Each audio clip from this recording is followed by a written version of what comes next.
What role might the box office play in this year's Oscar race? How movies like Top Gun: Maverick and Everything Everywhere All at Once might break the mold of recent years. Hi everyone, I'm Scott Feinberg, the Executive Editor of Awards at The Hollywood Reporter, and thank you for tuning in to FaceTime with Feinberg, a THR video series in which I riff on a topic related to the awards season.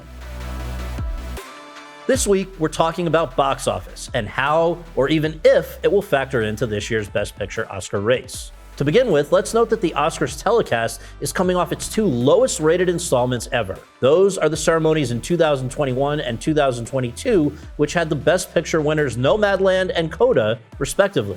One can chalk up the low viewership of the former to a pandemic pared down ceremony, and the latter to a decrease in award show viewing across the board. I mean, the Golden Globes are being dumped by NBC after their 2023 edition, and the SAG Awards don't even have a broadcasting partner for theirs. But history has shown that Oscars telecast ratings, generally speaking, aren't tied to the host or the presenters or anything like that. Instead, they demonstrably correlate with the commercial popularity of the top contenders. 25 years ago, the Oscars at which Titanic, at the time the highest grossing film ever, won Best Picture, drew record ratings. The Oscars the year of Parasite, a then record low. But do voters even take any of this into account when filling out their ballots, as opposed to just voting for whatever they like? It certainly doesn't seem like it. The last movie that was the year's highest grosser and the Best Picture Oscar winner was The Lord of the Rings: The Return of the King 19 years ago.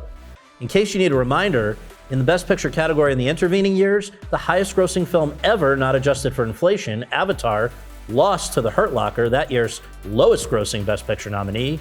Black Panther lost to Green Book, and neither Star Wars: The Force Awakens, nor Jurassic World, nor Avengers: Endgame, nor Spider-Man: No Way Home were even nominated. This year, however, it feels like the gods may be smiling on the Oscars telecast.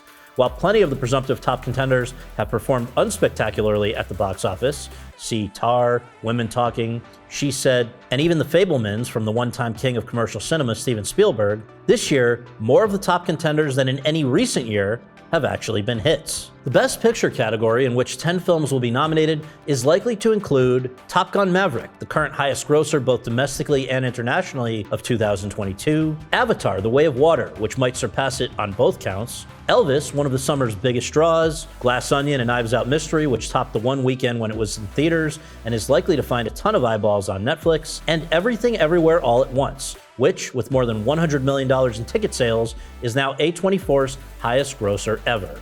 Plus, don't count out The Woman King, Black Panther: Wakanda Forever, or India's third largest blockbuster on record, RRR.